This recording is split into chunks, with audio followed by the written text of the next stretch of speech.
जिले में उस समय मऊगंज जिला नहीं था। रीवा जिले के अंतर्गत लगभग 25 गांवों का नक्शा बना और जन जन की आवाज, सिटी न्यूज एमपी।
कलेक्टर माननीय रूपला जी थे।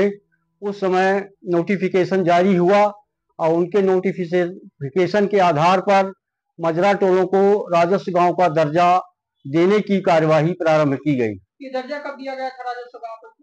लगभग 2008-9 में जब रूपला साहब कलेक्टर रीवा में थे तब की बात है। बीच में ऐसा है कि ये जो नक्शा था वो त्रुटिपूर्ण था, इसकी जानकारी आपको कब हुई?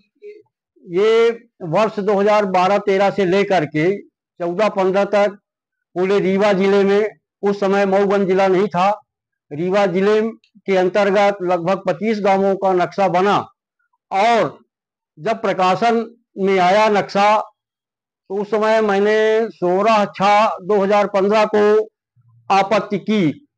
इसके लिए आपने आवेदन कहाँ किया? इसके लिए आवेदन माननीय महामहिम राज्यपाल, मुख्यमंत्री महोदय, राजस्व मंत्री, जितने भी विभाग से संबंधित अधिकारी थे, भू आयुक्त ग्वालियर, कलेक्टर, कमिश्नर और विधायकों को भी दिया। मैंने कहा सबको एक एक आवेदन, 2-2, 4-4 बार आवेदन देते रहे हम। ये जो आप ये आवेदन देने का काम किए हैं, सभी को जैसे बता रहे हैं, जनप्रतिनिधियों का सहयोग आपको किस प्रकार मिला? जनप्रतिनिधियों का कोई भी सहयोग नहीं मिला। उस समय तात्कालीन 2 वर्ष पूर्व हमारे माननीय श्री गिरीश गौतम जी विधानसभा अध्यक्ष थे, उनको मैंने 2 बार आवेदन दिया, ज्ञापन, लेकिन उन्होंने कहा कि विधानसभा नहीं चल रहा है, इस वजह से आपका काम नहीं हो पा रहा है किसान संघ का। ये नक्शा निरस्त हुआ या अभी कुछ कार्रवाई चल रही है? नक्शा इसमें पूर्ण रूप से रीवा जिले मऊगंज को मिला करके मऊगंज में 4 गांवों का और रीवा जिले में 15 गांवों का नक्शा निरस्त हो चुका है। अभी लगभग 10 गांवों का नक्शा त्रुटिपूर्ण है जो शासन की सूची में नहीं है। तो कार्रवाई क्या चल रही है इसमें? 14/9/2021 को भू अधीक्षक रीवा के आदेश क्रमांक 964 14/9/21 के आधार पर आयुक्त ग्वालियर को लिखा गया, उसी के आधार पर नक्शा निरस्त हो चुका है। अब इसमें बार बार ज्ञापन कलेक्टर मऊगंज को देने के बाद भोपाल से आदेश आया कि आरआई पटवारी को बुलाया जाए। आरआई पटवारी गए, अब उसमें नक्शा की कार्यवाही सुधार की प्रारंभ होने वाली है। कलेक्टर द्वारा जब आपने इनको आवेदन दिया तो क्या आश्वासन दिया गया था? आश्वासन तो बार बार देते रहे कि हो जाएगा, लेकिन इसमें 9 वर्ष की कार्यवाही के बाद अभी भी कार्यवाही पूर्ण रूप से नहीं हो पाई है, अभी अधूरी चल रही है 9 वर्ष के बाद भी। क्या चाहते हैं शासन? शासन से ये चाहते हैं कि तत्काल मौके की स्थिति के अनुसार नक्शा सुधार किया जाए और जिन गांवों का नक्शा त्रुटिपूर्ण है उसमें शीघ्र रजिस्ट्री विक्रय पर रोक लगाई जाए, नक्शा तरमीम पर रोक लगाई जाए, अन्यथा बहुत सारे विवाद होंगे भविष्य में। ये जिन गांवों का यह नक्शा त्रुटिपूर्ण रहा, वहां पे लोगों को सहयोग आपको किस प्रकार मिल रहा है? सहयोग तो उसमें बहुत कम लोगों का मिला, लेकिन हमारे संगठन के पदाधिकारियों का पूर्ण रूप से सहयोग मिला। हम लोगों ने ज्ञापन धरना प्रदर्शन के माध्यम से पूर्ण रूप से कार्यवाही हमेशा बराबर ज्ञापन देते रहे कलेक्टर, एसडीएम सबको।